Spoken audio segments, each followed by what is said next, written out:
Welcome, everyone, to this evening's webinar, Healing Relationships Through Nonviolent Communication. My name is Jim Earls, and I am the program coordinator at Shalom Spirituality Center in Dubuque, Iowa. I have the privilege this evening of introducing our webinar on behalf of the Tri-State Network, a coalition of Catholic women religious and spirituality centers from Illinois, Iowa, and Wisconsin, who focus on peace, justice, and spirituality. The Tri-State Network includes, as you can see, the Bennett House Retreat Center, Dominican Sisters of Sinsinawa, Franciscan Peace Center, Our Lady of the Prairie Retreat Center, Prairie Woods Franciscan Spirituality Center, Shalom Spirituality Center, Sisters of Charity of the Blessed Virgin Mary, Sisters of Mercy Justice Team, Sisters of the Presentation of the Blessed Virgin Mary, and the Sisters of St. Francis, Dubuque, Iowa. This webinar is being held to address the ongoing and deepening political polarization experienced across the United States. Many Americans are finding it increasingly difficult, even impossible, to have meaningful conversations with family members, friends, neighbors, and colleagues who hold different beliefs. Studies show that the country is now more intensely divided than at any point since the Civil War, raising urgent questions about what is lost when communities retreat into ideological bubbles. This presentation will take the form of a panel discussion, featuring 3 speakers with extensive experience in civil dialogue, cross-partisan engagement, and relationship building. The program will explore how individuals and communities can foster healthier communication, restore trust, and strengthen democracy through nonviolent practices. Our panelists for this evening are Dr. Christopher Peters, Dianne Prichard, and Catherine Yannick. Before we begin, let me say a few brief words about the structure for this evening. Each panelist will be introduced in their turn and then invited to speak for about 20 minutes. After all 3 panelists have spoken, there will be time reserved for questions and answers. If questions or comments occur to you during the presentation and you really want to express them, you can type them into the chat. Otherwise, there will be a Q&A period at the end, moderated by Sister Nancy Miller of the Sisters of St. Francis, Dubuque. And now let us begin with an opening prayer. For that, I turn things over to Dr. Jennifer Krizak, Director of Strategic Planning at the Franciscan Peace Center. Thank you, Jim. And thank you also to our panelists for being with us this evening and offering to share their wisdom and encourage us to deepen our own understanding and practice for nonviolent communication. Let us gather together in prayer to our God, who calls us to peace and nonviolence. O holy God, source of all, author of the heavens and the earth, author of all that is, be the author of our work. Inspire us with dreams that speak of your dream. Motivate us with passion and courage to do what must be done, even if it is hard or unfamiliar. Make us mindful always that it is only love that matters.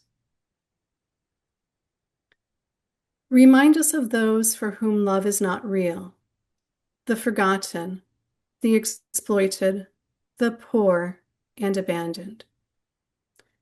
Let us live and celebrate your love so that all know you are real. Prepare us for the journey with tools of humility, patience, respect, reverence, wisdom, and love. Always love. Let us be mindful that you are present with us, and each moment is holy, and that what we do and don't do can reflect your holy embrace to this precious world. Unsettle us with new questions and new possibilities. Empower us to risk both disagreement and a uniting spirit. Let us be drawn into a oneness and a maturity that does not settle for an easy peace. And give us the wisdom to recognize and embrace the truth that draws us together and sends us forth. O holy God, source of all, author of the heavens and the earth, author of all that is, be the author of our work. Amen.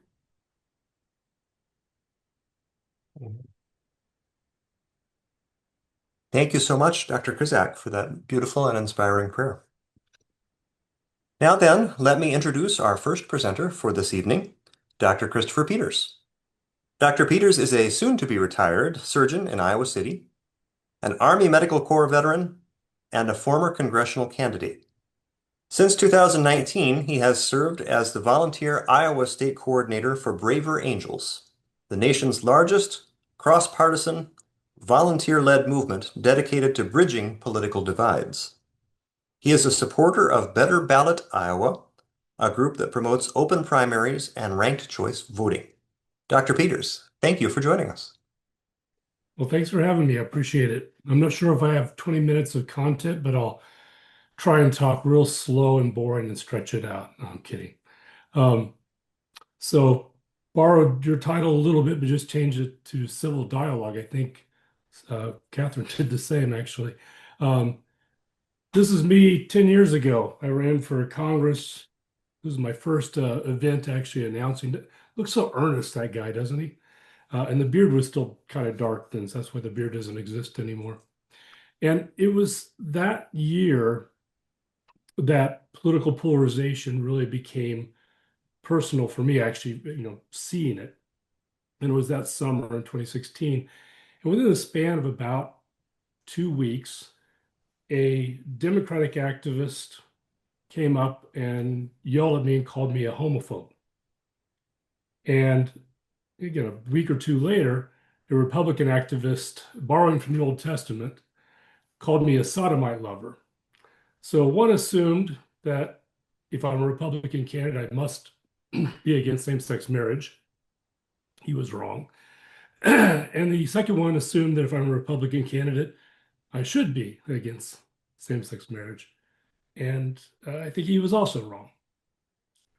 And this gets kind of the heart of where I think we are with our polarization, is that we have become intensely tribal and we make unfair assumptions of the other side.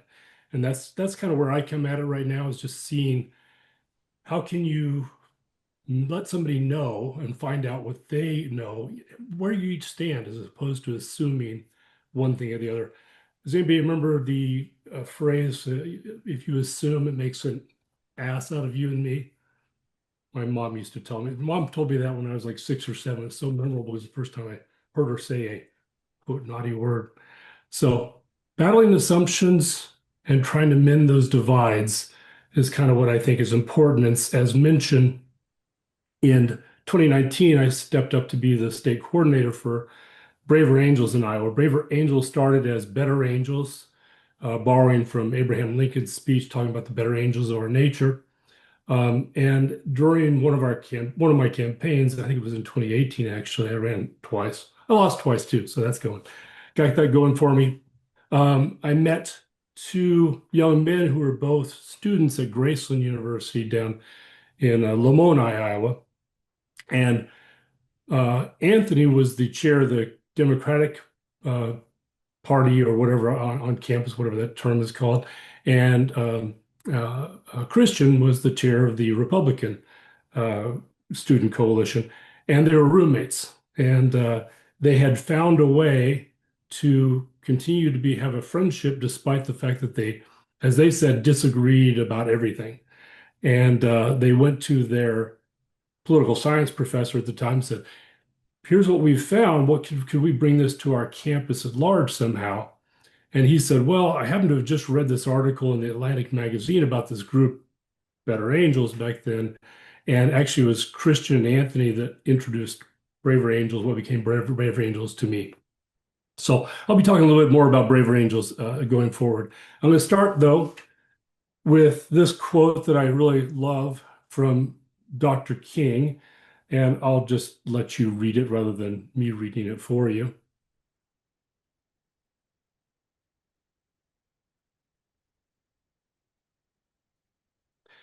But I think he gets to the heart again of the problem. We tend to fear or even now hate one another because we don't know each other.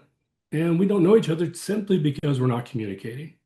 And that, in essence, is what Braver Angels is all about, is helping people learn how to communicate.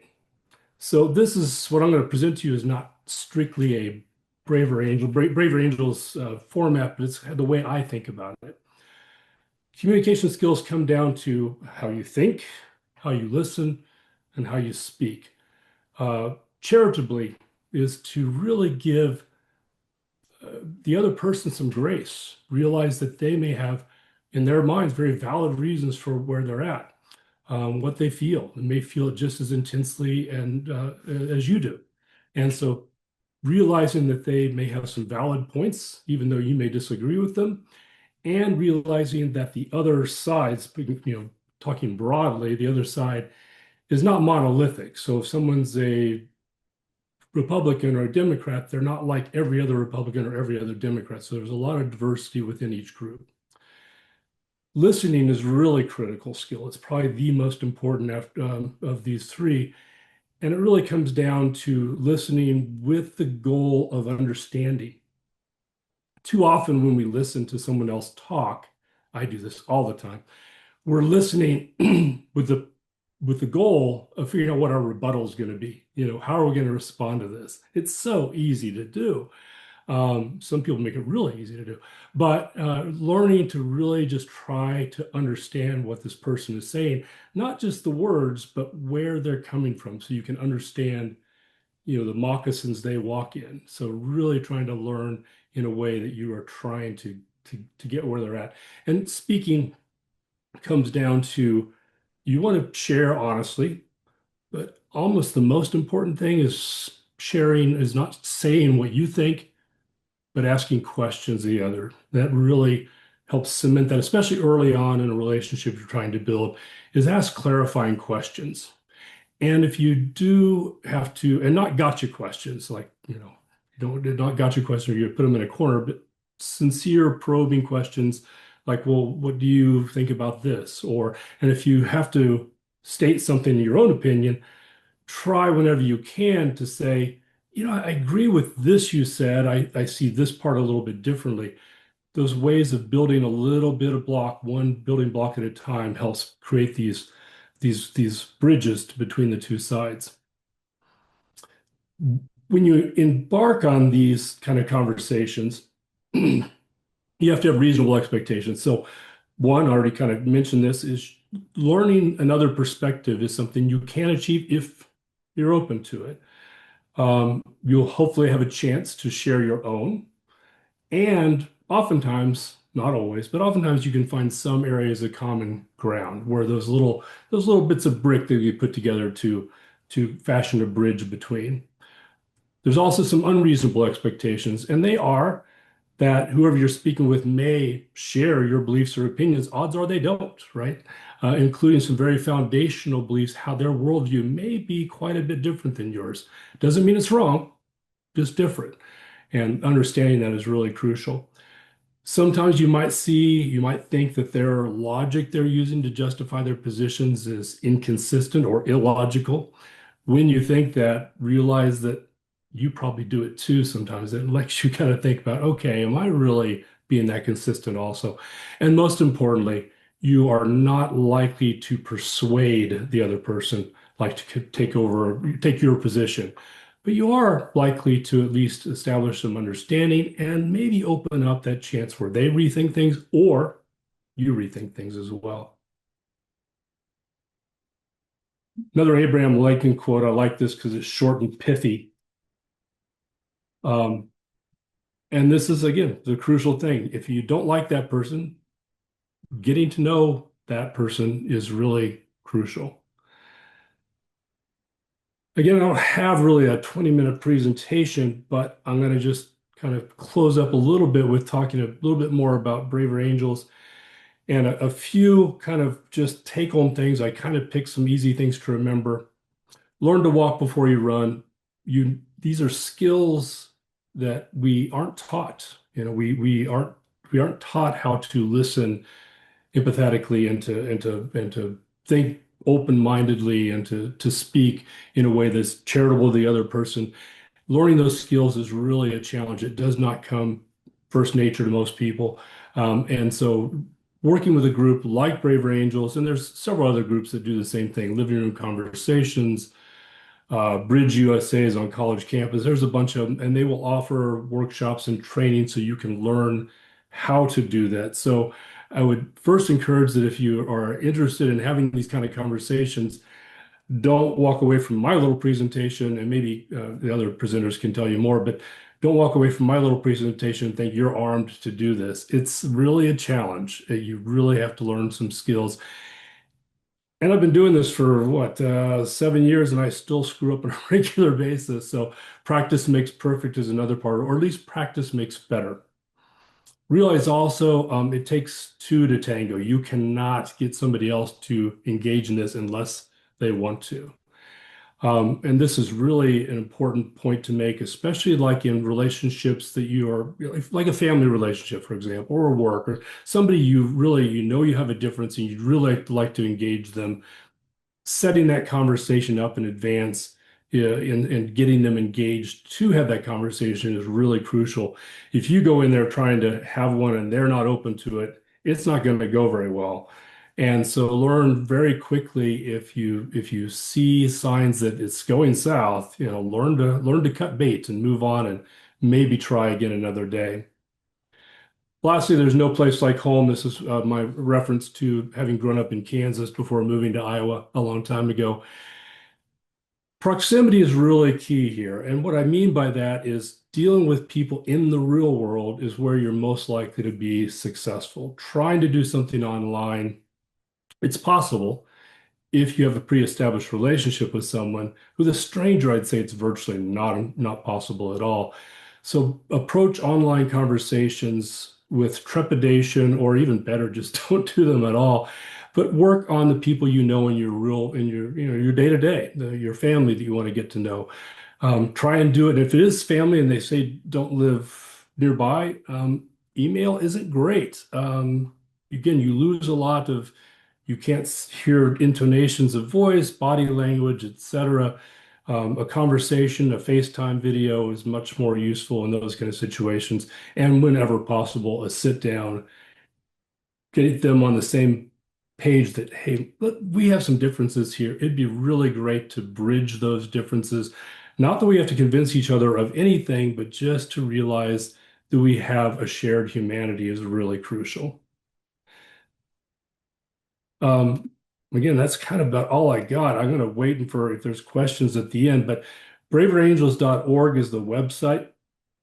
They have a lot of workshops. They do a lot of, the one big thing, one positive thing that came out of COVID is Braver Angels went online in a big way.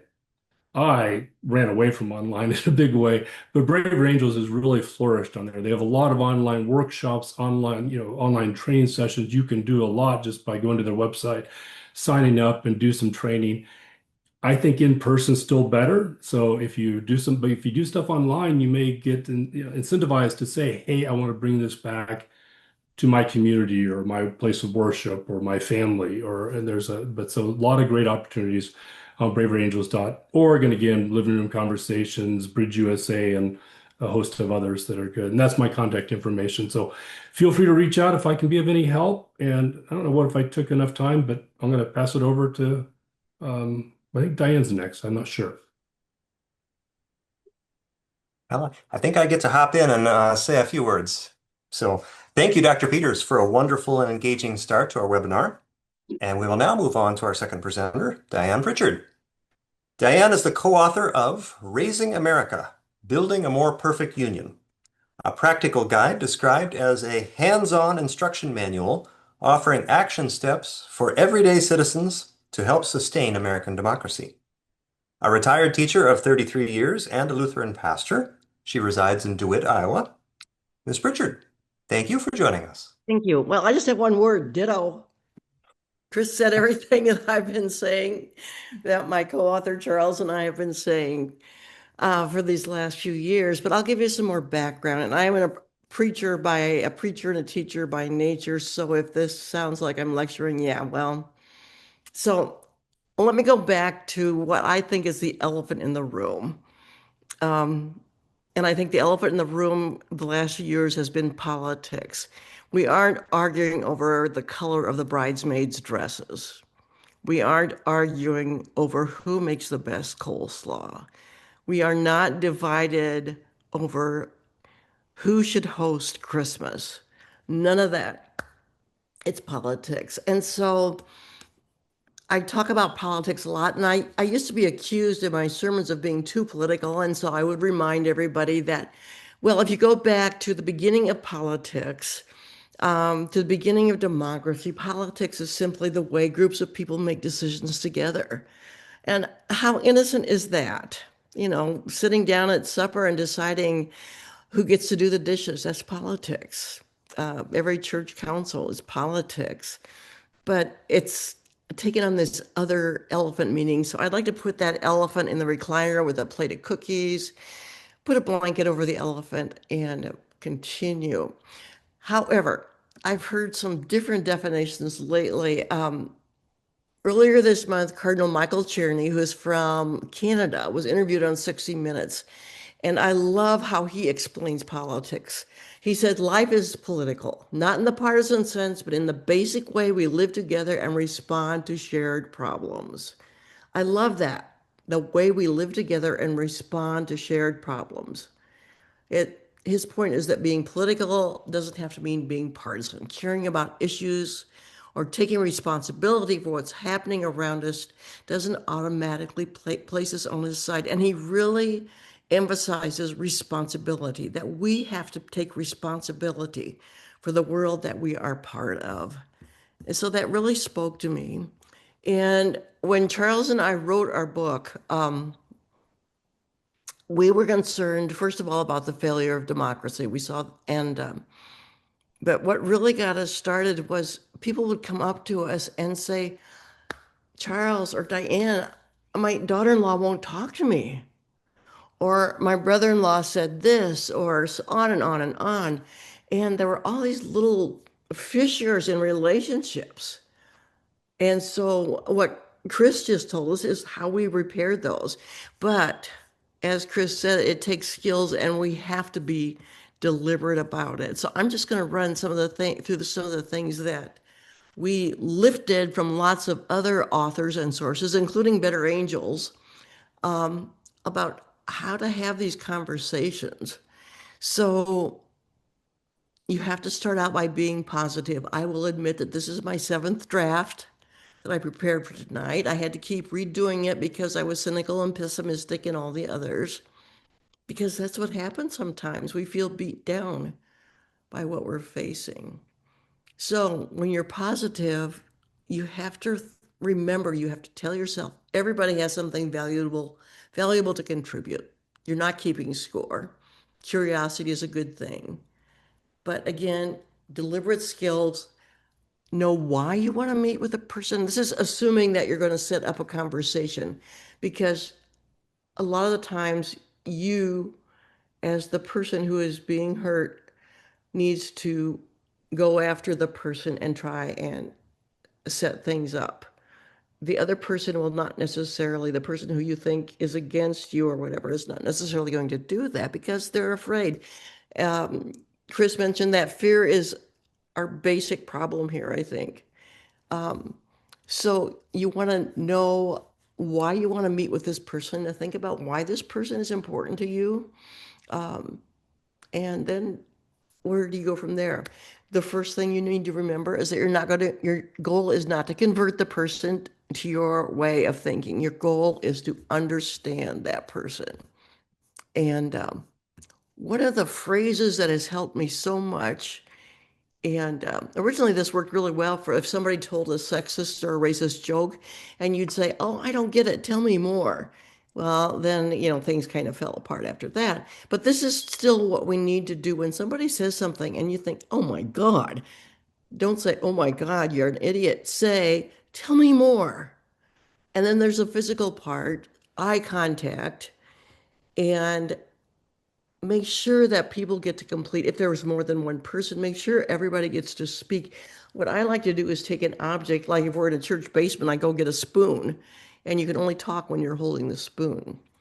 Sometimes you'll have a whole group of people trying to get together. Sometimes it'll be one-on-one. It depends on the situation. A lot of times you have to set these things up, as I said.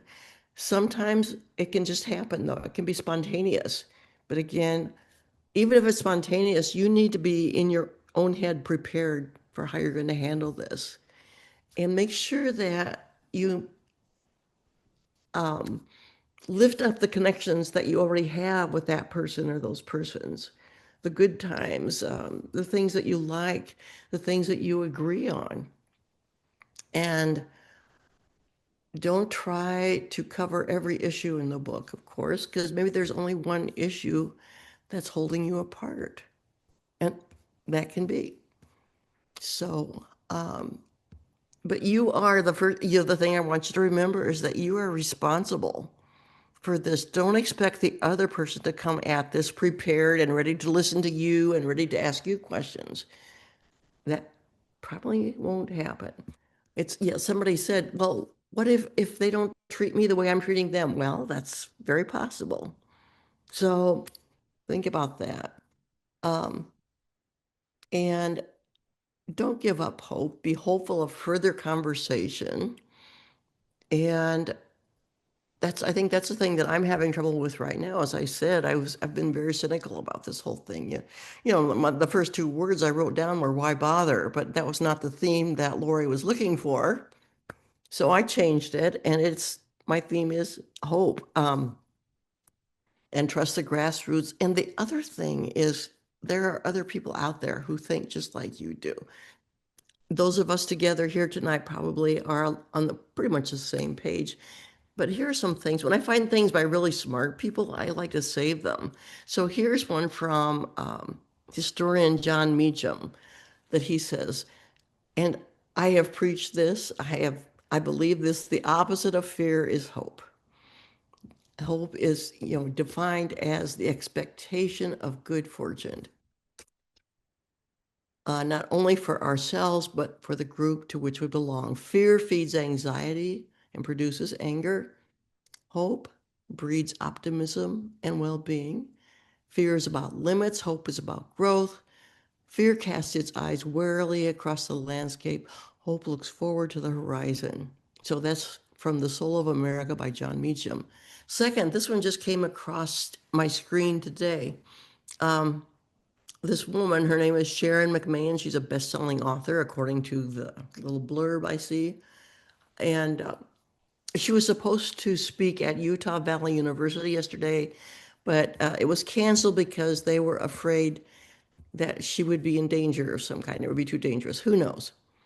But here is part of her graduation speech to the graduates of Utah Valley University. You do not need easy optimism. What you do need is something better, durable hope. Durable hope is not the belief that everything will work out. Durable hope is a decision to keep working when you don't know how things will turn out, when the outcome is not yet assured. Durable hope doesn't ask you to pretend the wounds of the world are not real. Durable hope looks directly at what is broken and says, I will not let this be the whole story. And then the third person put in front of me was a philosopher, Jürgen Habermas. Just stumbled across him accidentally, and I don't think I will read anything written by him because I think it's above my pay level, but he was different from all the postmodern philosophers that came out of World War II. He argued against cynicism and pessimism. He believed that communicating with human interaction would provide mutual understanding that would better help us achieve harmony among each other rather than just achieving personal goals. So those three people just thrown in my face the last 3 days, and not because I was Googling hope, but because, well, I would like to blame it on the Holy Spirit. I blame the Holy Spirit for a lot of stuff. And so as I prepared tonight, I got over that despair, that cynicism, and I thought, if Habermas, who came of age, he was a Hitler Youth, he was recruited for Hitler Youth, if he could come out of that experience optimistic and full of hope, then certainly I can do the same thing right now because, yeah, it's easy to lose hope right now. And here's the other thing. I'm going to guess that most of us gathered here, or all of us gathered here tonight, are Christians. And hope is a power. And that power is based in the power of the great commandments: love God, love one another, as explained by Jesus, not only in Matthew 25, but also consistently explained by his actions. And then my last little name drop would be Dave Brubeck, who composed this wonderful mass, I think around middle of the 20th century, to hope a celebration. And I love that idea. It's to hope, exclamation point, a celebration. And I think that's my ending spiel is let's celebrate hope. So those are my thoughts on all of this. And yeah, I've written in the, Charles and I wrote this book together, and all these ideas of do this and this and this. But you have to be deliberate. You have to be prepared. It's not easy. And you'll still have bad moments. I have a sister who loves me so much and would do anything for me. But I have a really hard time visiting in her home because of what I hear and what I see. And yet I'm not going to forsake that. I guess that's one more point too, is that, there are some relationships that you just don't need to have anymore. And so that's one thing you have to do is evaluate your relationships. Do you really need to get to know, or do you really need to interact with a person who is willing to see other people hurt or harmed? Maybe you have other places to put your energy. So thank you for listening. I hope you were.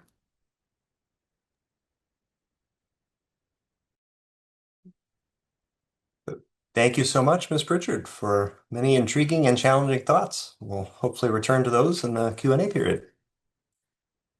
And now I have the pleasure of introducing our third presenter, Catherine Yannick. Catherine serves as the Director of Justice, Peace, and Integrity of Creation for the Sisters of Notre Dame de Namur, East-West Province. She is a graduate of Georgetown University and the University of Notre Dame, and has previously worked in parish and diocesan ministry. In 2021, she co-founded the Catholic Civil Dialogue Initiative in collaboration with the University of Notre Dame. In her spare time, Catherine teaches courses in Catholic social teaching for the African Sisters Education Collaborative at Marywood University and for the deacon candidates in the Archdiocese of Washington. Ms. Yannick, thank you for joining us. Thanks so much, Jim. And thank you so much, Chris and Dianne. This is a lot to build on here. So it's a tough follow-up, but I hope I have something unique to contribute as well.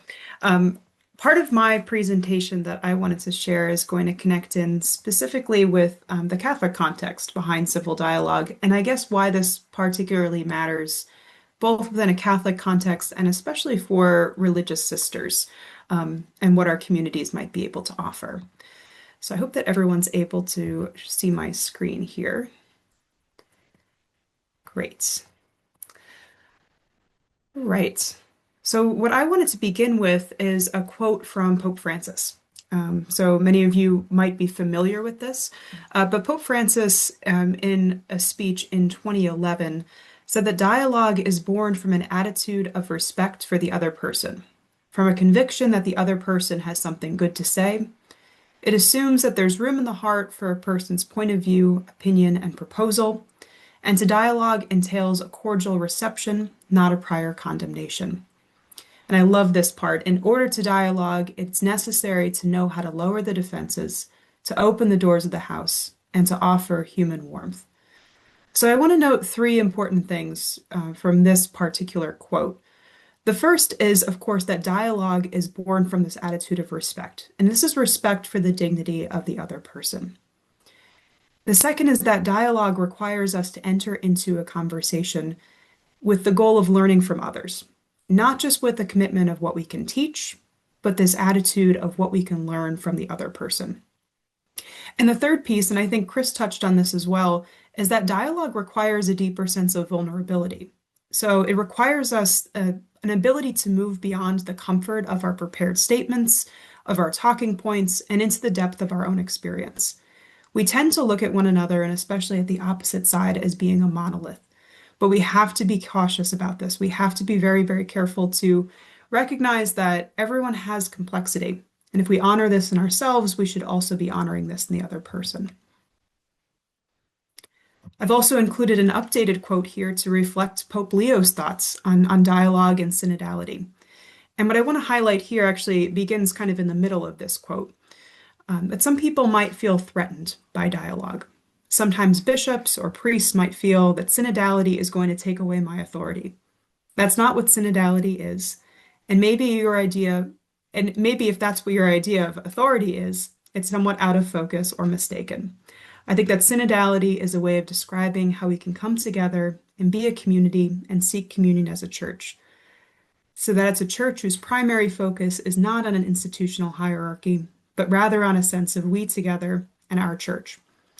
So dialogue and synodality are, of course, very, very closely tied, in part because of this deeper vulnerability that we're called to.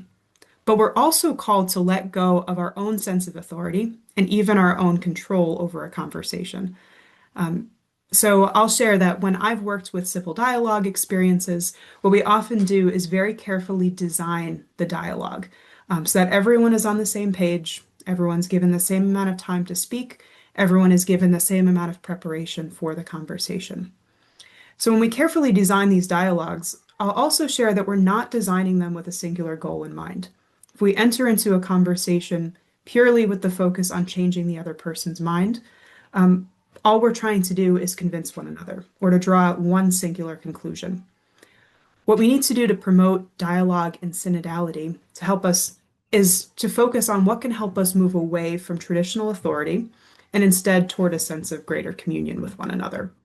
And this oftentimes, again, means relinquishing our own control over the situation. I also always love to use this quote when I talk about civil dialogue, because I really think it sums up what it means to dialogue with one another and to be in communion together. So I think oftentimes when we think about what it means to belong, it might be our instinct to think of belonging as being drawn toward people who are like us in some way or another. But this is not what community and belonging are about, especially not in a Christian sense. What we're called to in a Christian sense is a greater sense of communion and collaboration with one another. So a true commitment to community requires us to come back to one another. And no one is as equipped for this process of communion and transformation, I would say, as Catholic sisters. So these are just a few pictures of the Sisters of Notre Dame de Namur. I was very excited when I joined working for the sisters about a year ago because I had the opportunity to work for some of these incredible women.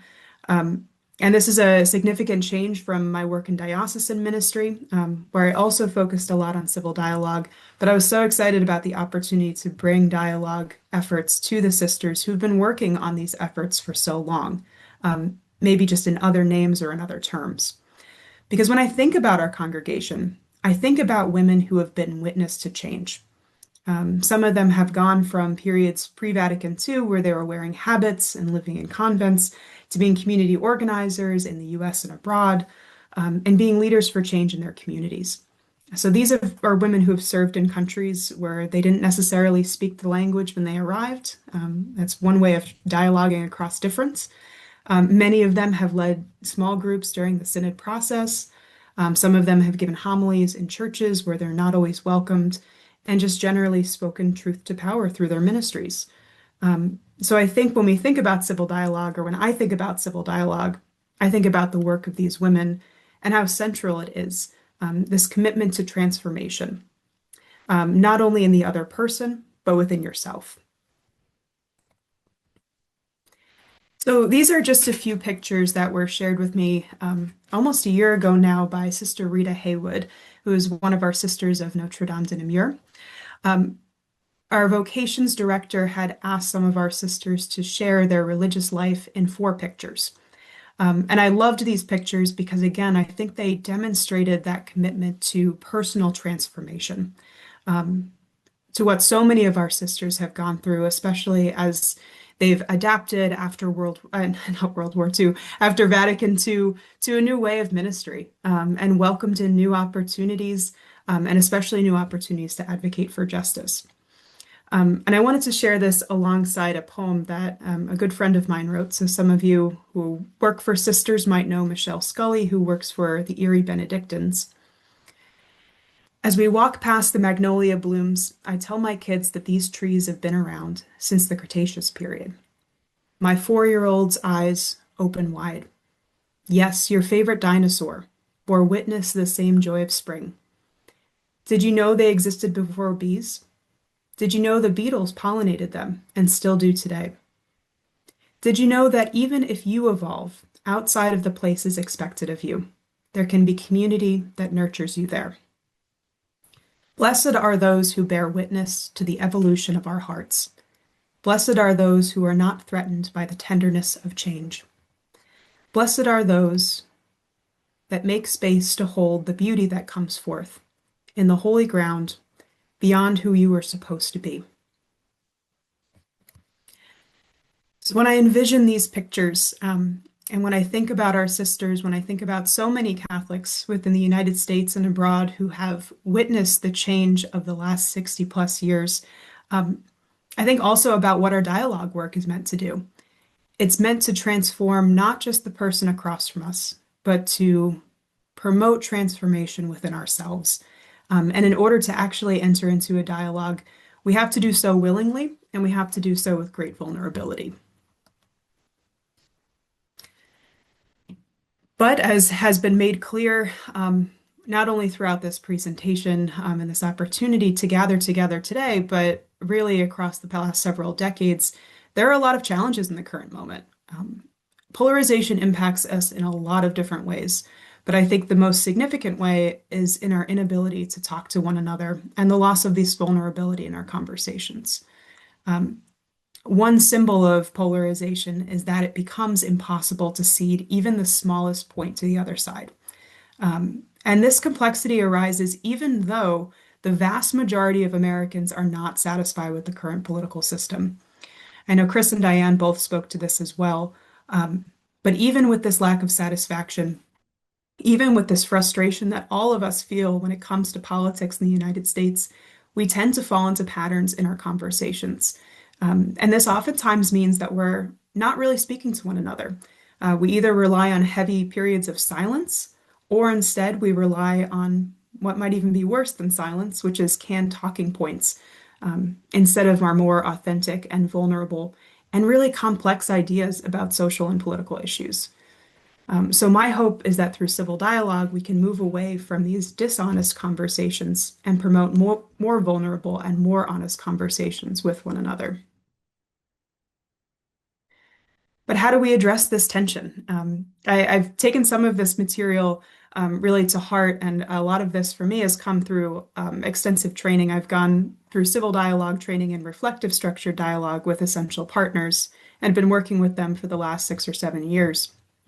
So I'll share that this slide comes from some of their work and some of their knowledge on neurobiology. Our bodies are designed really carefully to respond to feelings of stress as a physical threat.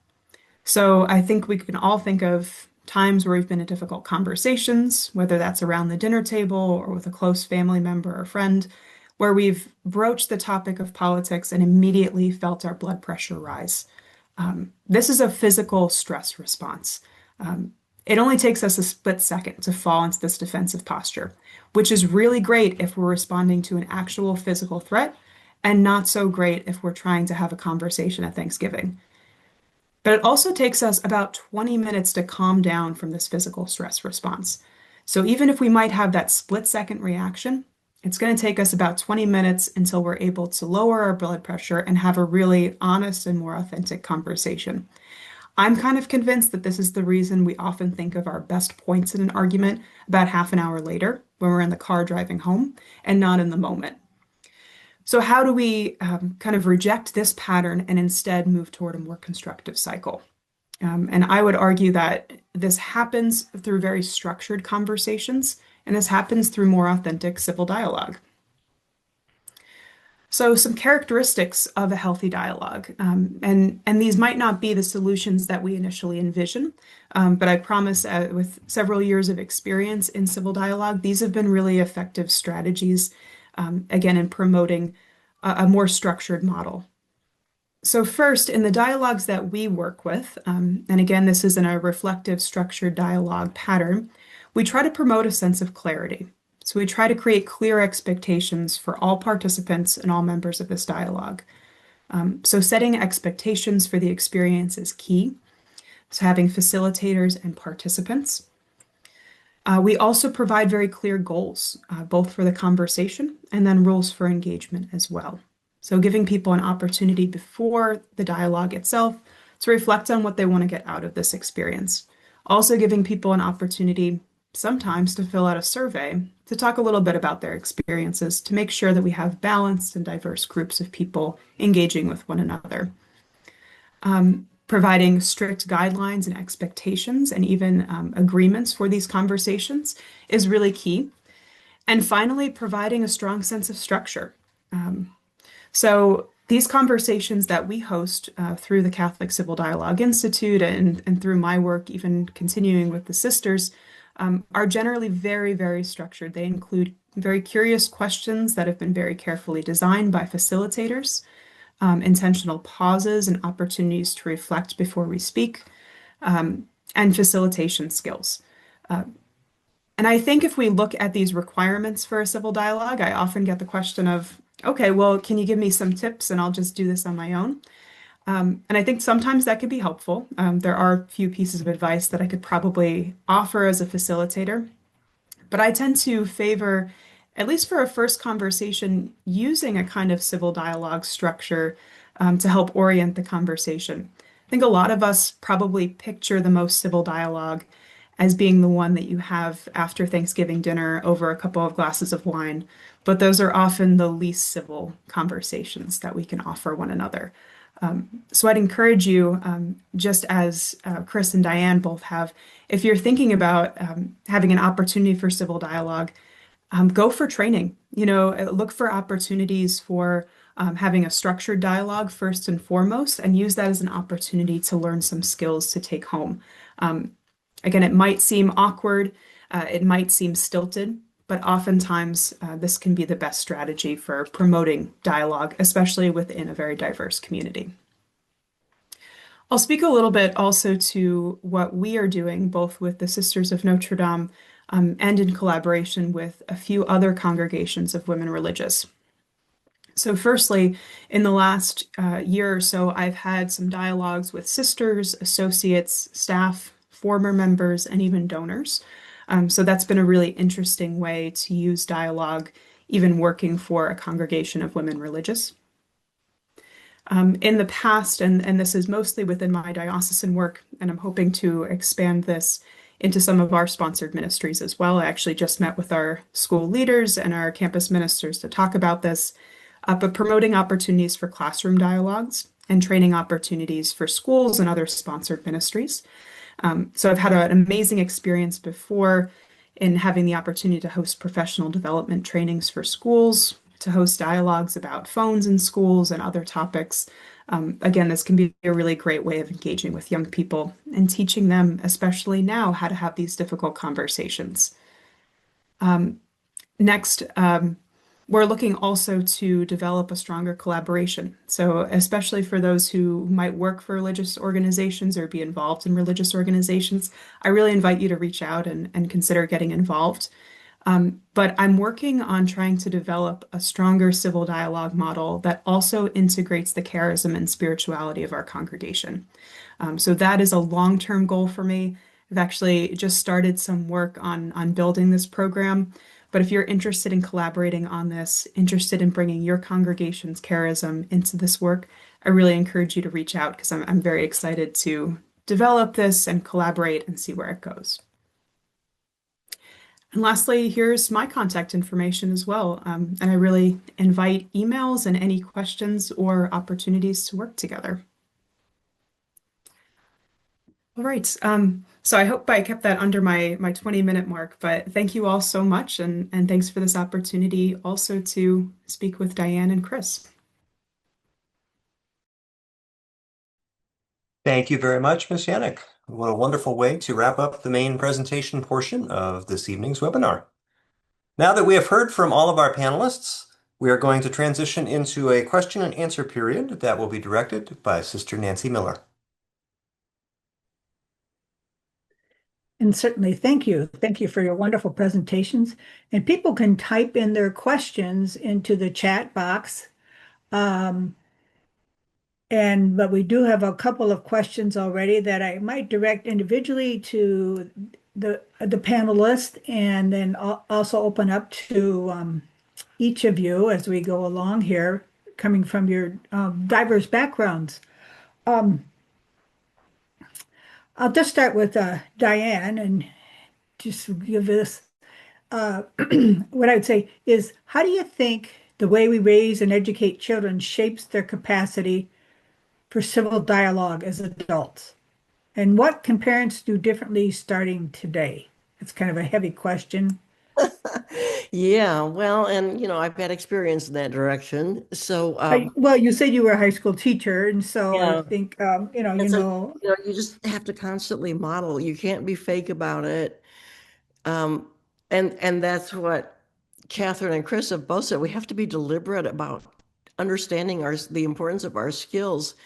With children, they hear what you say around the supper table, and even the simplest thing, they pick up on it right away. So it's being your best self in front of your children, and they'll model that with their friends.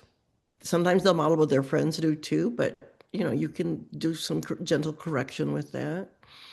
But yeah, and then I would hope that our teachers also are modeling kindness and compassion and understanding. And um, I love, Catherine, how you talk about vulnerability. That's a hard one, but it's important. You have to be able to share your vulnerability without looking like you're a pushover, or that you're weak. There's a big difference between weakness and vulnerability, and you have to model that too.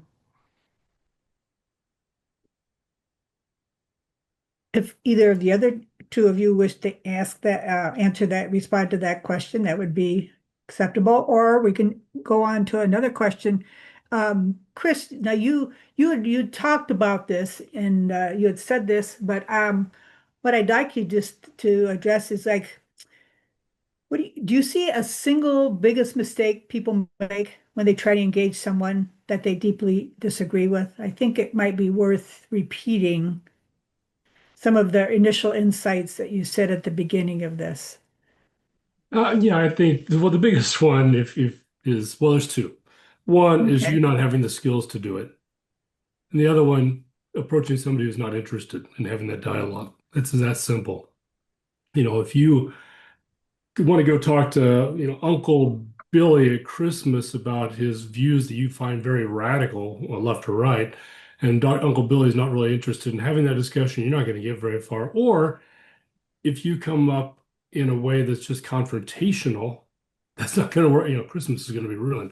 So you got to have the skills. It takes some work to get those skills. It takes some very these discussions, if you're doing them well, take energy. Most discussions we have are fun and just lighthearted, and you can have a beer with Uncle Billy and talk about the football game or whatever. But having these kind of discussions, if you're not working, it's probably, even if it's not a struggle, not difficult, it doesn't require your ongoing attention, then you're probably not doing it that great. So get the skills, make sure that person is open to having it. So if it's Uncle Bill, and you've got the skills and you think maybe he's open to say, we've had these discussions about been disagreements in the past, and we've decided just to avoid them. I wonder if we could talk about them. We may still come back to just saying we're going to agree to disagree, but I wonder if you'd be open to talking, sharing your views. You approach it like that, it may not go very far that first time. You may just get a little bit in, but Uncle Bill's going to be much more open to it the next conversation. So it's stacking blocks to get to where you want to. So that's what I came up with anyway. Hope it's good. Okay, thank you. I'll go to, there's a new question in the chat. It says, what, and we can do this to any of the panels, maybe Catherine, since you haven't got a chance to answer. My question, what are some good questions to ask for building understanding and connection with someone with a hard heart towards other, for example, towards immigrants, not the person you're talking, well, the person who you're talking to has a hard heart towards immigrants. What would be some good questions? I think that's an excellent question. Just to start, I guess how we often structure our dialogues is beginning from experience. And so I've actually hosted a lot of dialogues on immigration, and the question that we often start with is either what is your own personal or family experience with immigration? Or what is your experience having immigrant family members or friends? So starting really with that baseline question, asking people not to speak from their values or their opinions or their thoughts, but to speak from their own experience and their own story first and foremost.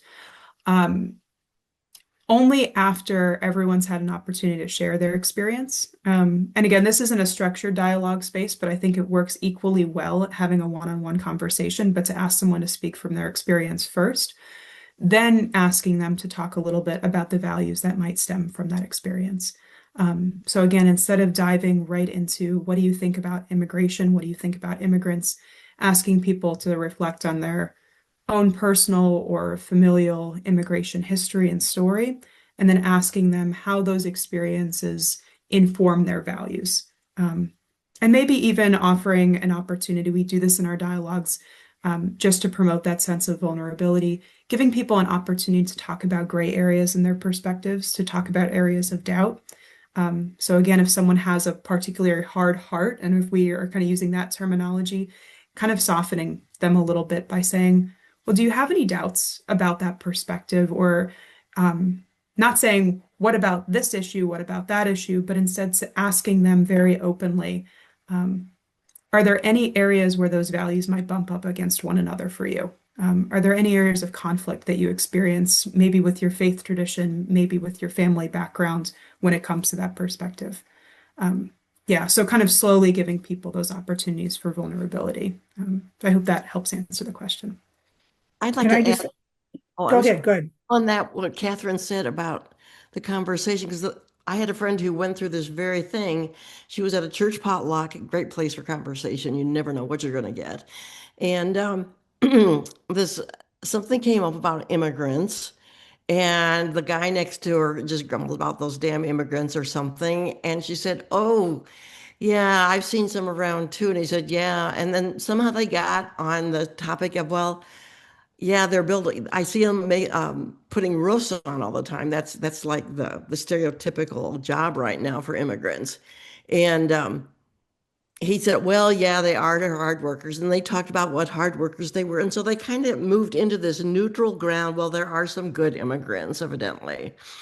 So but that was one of those spontaneous things. But again, you have to be prepared. Okay.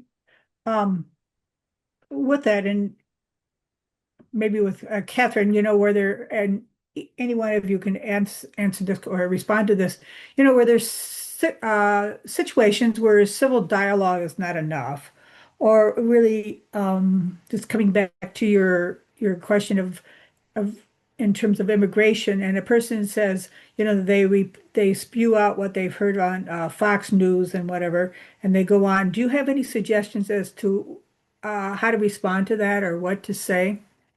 And anybody can really respond to that question, because I would just guess we've all encountered different folks who they repeat what they heard on the news, and it's a little harder to get through that initial kind of adversarial approach. So, Chris, you want to respond to that and just hear just different examples that might be helpful to us as we really engage that in a really non-controlled environment? Well, Catherine, did you have an answer prepared? Because I was waiting for you, but I'll make some stuff up. No, I'm kidding. I can have something. Well, go ahead. Go Well, first if you got something. Well, I was actually just gonna share a story that came up because this has happened. I think it's probably happened to all of us, but this happened fairly recently. I was over at a friend's house, and they brought up ICE and were bringing up the treatment of immigrants and talking about how positive all of this has been. Um, and how I tried to reframe it is I asked him directly, like, have you seen ICE in your community? And he said no. And I asked, okay, how would you feel if you saw, I know you work with undocumented people. How would you feel if you saw ICE come into your workplace? And we kind of drew the conversation from there. And what I think was a pretty civil manner, because this was all over breakfast at his house. So I wanted to be very, very sensitive to the conversation. Um, but I think that helped us kind of reframe things a little bit. And again, it was moving things back toward experience. I also shared our experience and our perspective, having seen ICE on our street, having seen ICE in our community, having neighbors who are very afraid of ICE right now. And so I think by reframing the question and bringing things back to our own personal experiences, that really did help to lower the temperature of the conversation.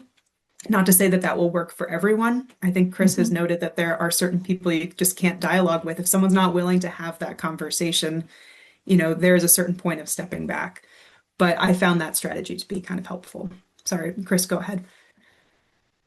No, I thought that was great. I think some people you just can't have a conversation with, just can't, or at least not then. Um, I think I didn't go into this, but one of the things when you are sharing your thoughts, your own perspectives, like Catherine just alluded to, if you have some personal anecdote, that's huge, especially if it has some emotional weight behind it. That opens things up. But also get in the habit as much as possible of saying things like, "This is how I see it," or "Here's how I feel," rather than "This is the way," right? And people make declarative sentence statements all the time that are opinions. Um, and I think we have to realize that facts are very few in the world. Facts are they're provable that we all can agree on are very rare. Beliefs are things that are kind of hidden. Those are kind of animate our opinions on those facts. But we present oftentimes opinions as fact. And so really learning how to say, express your opinion as an opinion. Here's kind of what I think about this. What do you think about that? And that's how you can approach that. But again, sometimes you can't. I had a recent one. So I'm right of center politically. I was probably last year having a dinner with a bunch of folks in town here in Iowa City. And one of them was starting to talk about some really what I would consider very crazy right-wing stuff. And I kind of said, really? You think? I finally just had to say, all right, that's not going anywhere. We're just going to be friends. He's actually a neighbor too. We're just going to be friends and neighbors, but I'm not going to get into that whole mess, and we're just going to, that one's not going to go anywhere. Maybe down the line it will, but right now, it's right then, especially with a couple beers, it wasn't going anywhere.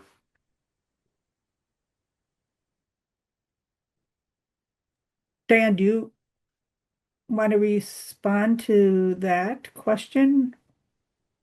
I making it personal, finding that personal connection and saying, um, well, this is how it's affected me. But you have to be careful not to draw accusations too. And and as far as the media thing, my go-to is just avoiding a lot of topics and sticking to, God, your peonies are gorgeous this year. Or are you playing golf yet? I have to do that with a lot of my family. I have to be careful where I go. And what's really weird is that I preach in my home congregation where my family goes to church sometimes. And so far they keep inviting me back. I'm just, so that gives me a little bit of hope because I haven't changed my preaching very much. I'm still kind of a radical. Mhm, mhm. Well, another question, and this might not be, well, this is based just in real experience, is if you have any insights in terms of if you are in the presence of two people arguing, and this they're arguing and it's not getting friendlier. Do you have any suggestions about realizing, let's say it's either in the church or in the family or kind of things about in terms of nonviolent approach or that you could offer? We realize that one size doesn't fit all, but I would just speculate that many of us have been in the presence and saying, um, what can we do? I And or what interrupt, cannot we do? I interrupt and change the subject. And to something that everybody agrees on, or like, have you tried the coleslaw? That sort of thing.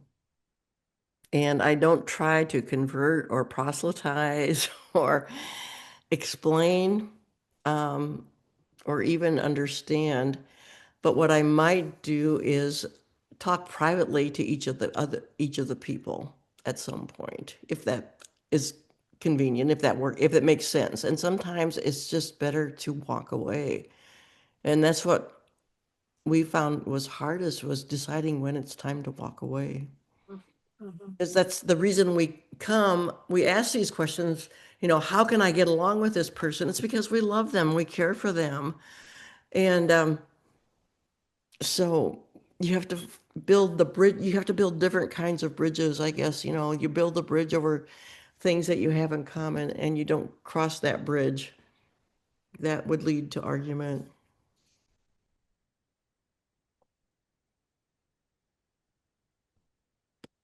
I think there's Yeah, a go ahead. challenging, sorry, Chris. I was just going to say, I think there's a challenging irony that um, oftentimes we have limited opportunities to have these kind of intensive conversations with friends and family members. Um, and those opportunities might be limited, for example, to holidays, and holidays are probably the worst time to have those conversations. So I think also I would just add to that, offering an alternative time where maybe we can talk about this a little bit more deeply in a more neutral setting.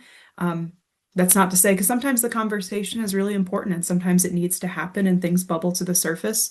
But oftentimes, if two people are arguing with one another very verbally, it's a clear sign that neither one of them is prepared for that conversation, and this is not the time or the place for it.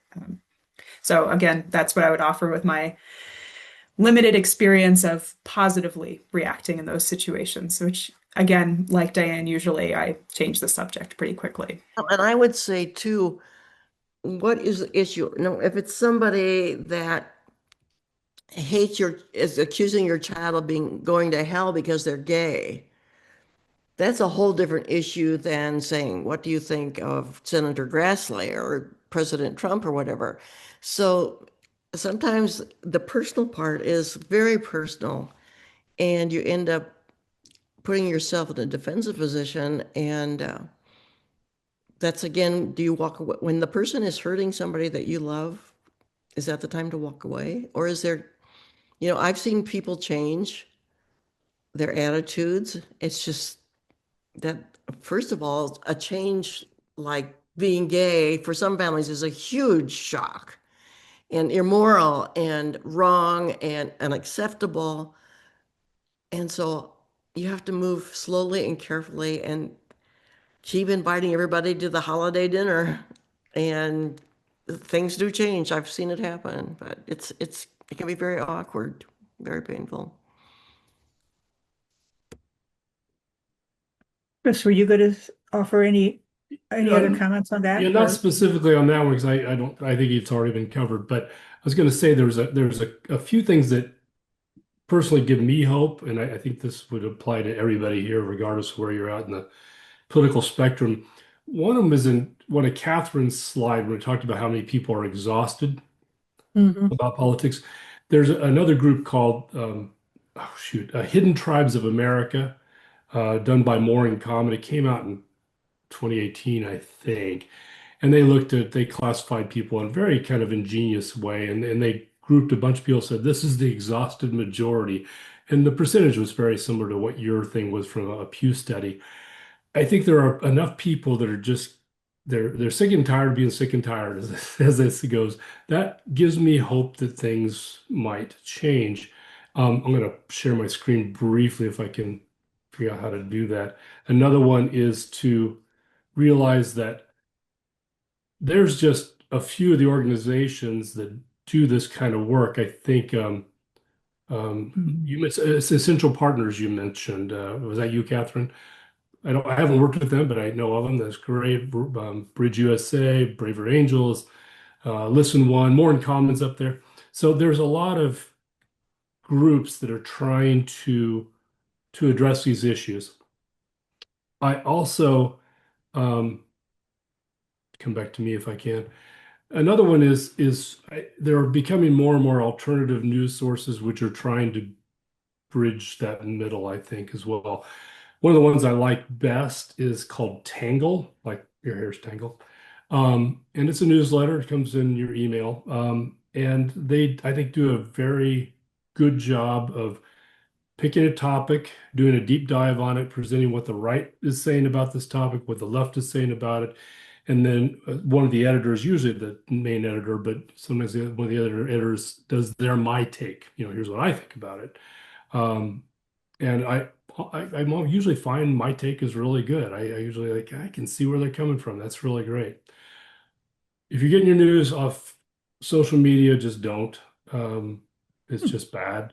I write a lot about this is off the topic a little bit. I'll get off it real quick. I write a lot about healthcare news.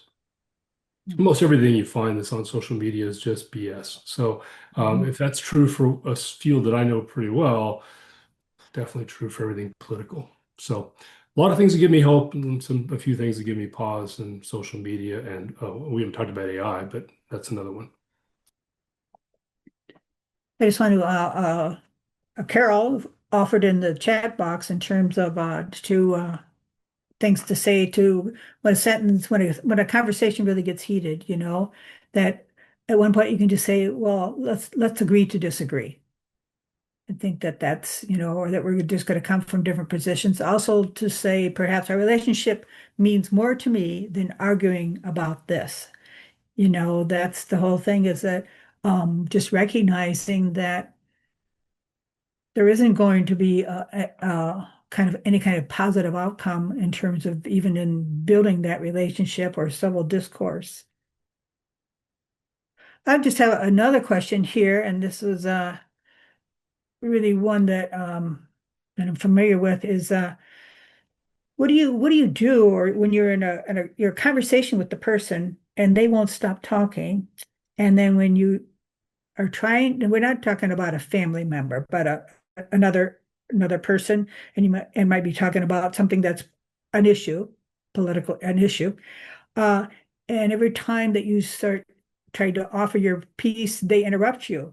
Do you have any suggestions as to how to gracefully approach that so-called conversation? I see you. Anybody can respond to that, Catherine. I have to admit, I can see you smiling, and you have I'm not going to put you on the spot, but do you want to offer an insight, or any one of the panelists can address that question if you wish?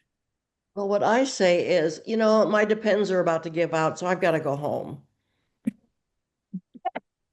It works every time. But not everybody is in that position. So. I'm laughing because I got this question from one of our school principals, actually, just like this past week, and it was specifically about conversations with parents. And we had a conversation that can be some potential to reframe the conversation sometimes and to say, I've noticed that I really haven't been able to respond in this conversation, and I only really want to participate in this conversation if it's going to be two-sided, if I'm going to have an opportunity to share my thoughts. I'll also share that this is why when we host civil dialogues in a structured format, we actually time people. So we'll say, you have 2 minutes to respond to this question, and I hold up my phone as a timer. Everyone gets the same amount of time. Doesn't matter if you're the Pope or the president or anyone else. So it's an opportunity, I think, to promote equity in those conversations. But again, sometimes you're in those situations and someone just doesn't stop talking. It's an opportunity to give them the option of reframing the conversation, or maybe let's do this differently next time, and even leaving that conversation if need be. Yeah. But I like Diane's line probably best of all. I'm not going to use that line, Diane, but I thought that was an excellent answer, Catherine. Just saying, hey, this feels really one-sided. I'd love to converse also, but if we can be two-sided, great. If not, why don't we talk about the Bears or whatever? So some people you Mhm. just can't have conversations with and or about sensitive topics. So a great answer. Mhm. Mhm. And I would just say that because encountering different I talk to staffers and just to say, try to civilly have a conversation and realizing that sometimes that it just isn't going to happen. And so to say, I would like to be able to have a chance to talk, but if that's not going to happen, then, I will, maybe we can pick this up at a different time, but that it's not an easy thing. I think we can actually have seen that probably in terms of family members too, or in other cases. And let's see here. You've you have all responded, I think, in responded to this question, but I think it's worth coming back to is well, it's a two-part question is what gives you hope? And several of you already responded to this, but can you share a moment when civil dialogue actually changed something? Maybe in a personal experience, obviously, that's a kind of a loaded question to what I, gives you I got a hope? great one. I'll Okay, share if that's okay. I sure. mentioned the two students at Graceland University. So back Mm, in 2018, 19, I can't remember when it was, we had a Braver Angels event on campus, and actually some of the national people from Braver Angels came down for it to Little Lamoni. It was a very small thing, but a friend of mine who I got to know riding on Ragbri the year before, he's very left of center. Well, not very left of center, but he's left of center. And he showed up for the event. I invited him. He's a wonderful, wonderful man. And then a woman who's very right of center, who I have had difficulty with in the past, showed up as well. And I'm like, oh God, this is going to be horrible. These two are going to just clash. But they both showed up with their Bibles. So they're both, and their view of Christianity informed their political beliefs in different ways, and which for them is valid. And just, I was worried about this big conflagration between these two opposing ideologies, but religion was there, and they actually, I wouldn't say friends, but they got along, and it was fine. Finding something to bridge the gap. That's not exactly answering your question, but I have seen that was something where I was really worried about it, and it just worked out fine, not because I did anything, but because they found it out on their own. thank you. Another thing that I've seen happen is people are, well, I'm thinking of the last legislative forum I went to, and it was getting a little bit accusatory. And it occurred to me that not everybody had the facts. So I said, Anita, I want you to meet with so-and-so because they could really tell you what's going on. And I think bringing people together with experts on the subject might be helpful sometimes too. I mean, this was just something to do with education, but it was like, this person didn't know everything. And so, and the person was willing. I said, Anita, you need to meet with Brian and he'll tell you what really is going on. So I think that's an option we have sometimes too, is just to connect people. I think that's a big part of our job, is to connect the right people so that we don't have to explain it, but somebody else can. And I've actually experienced a lot of really wonderful things, I think, through civil dialogue. And um, I find that civil dialogue is actually most effective when you have people who disagree with one another, especially if they disagree really fundamentally. It offers really great, if you do it properly, it offers great opportunities, I think, for connection, and for just dialoguing about experience and values. In 2018, we hosted a civil dialogue. At the time, I was working with the Diocese of Scranton in Pennsylvania. And Scranton was very divided politically speaking. It was coming up to the midterm elections, and it was meant to be an interfaith dialogue. And I had one Catholic sister from the local university and the head of, I think it was Young Republicans, across the table from her.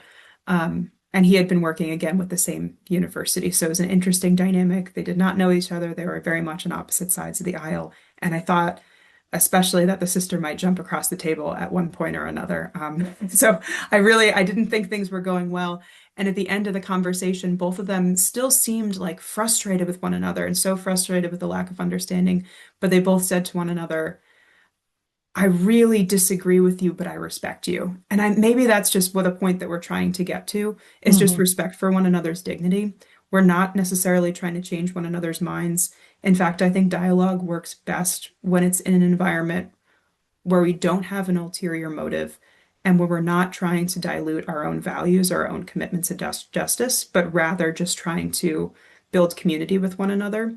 And yeah, I thought that was kind of a powerful moment. It's not going to be a storybook ending where everyone lives happily ever after and changes their mind and agrees on everything.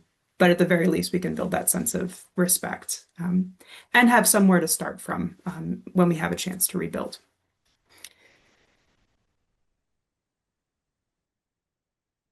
I think with that said, I think might be a great way to hand it back to Jim, and thank the people in the audience for their questions. And Jim, do you want to take this back and from these wonderful insights from our panelists here? Absolutely. Thank you so much, Sister Nancy, for facilitating that wonderful conversation. I think if everyone enjoyed it as much as I did, then we've really had a successful evening here. So thank you to our presenters. As we've more or less run out of time for this evening, I will go ahead and close things off.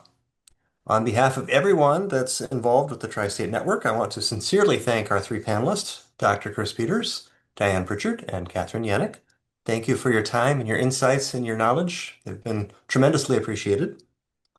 We encourage everyone who has watched this webinar to reflect deeply on the things that you heard discussed tonight and contemplate the ways in which maybe you can apply these to circumstances or relationships in your own life that might need some healing and some work.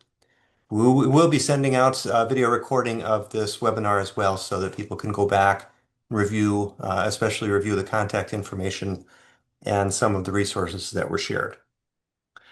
We would encourage you also to please mark your calendars for our next Zoom presentation, sponsored by the Tri-State Network. That will happen on October 15th, so still a little ways down the line. But at this time, we will be hearing from author, theologian, and activist priest, the Reverend Dr. Matthew Fox. Details on that program are still in formation, but we're very much looking forward to that, so please mark your calendars, October 15th.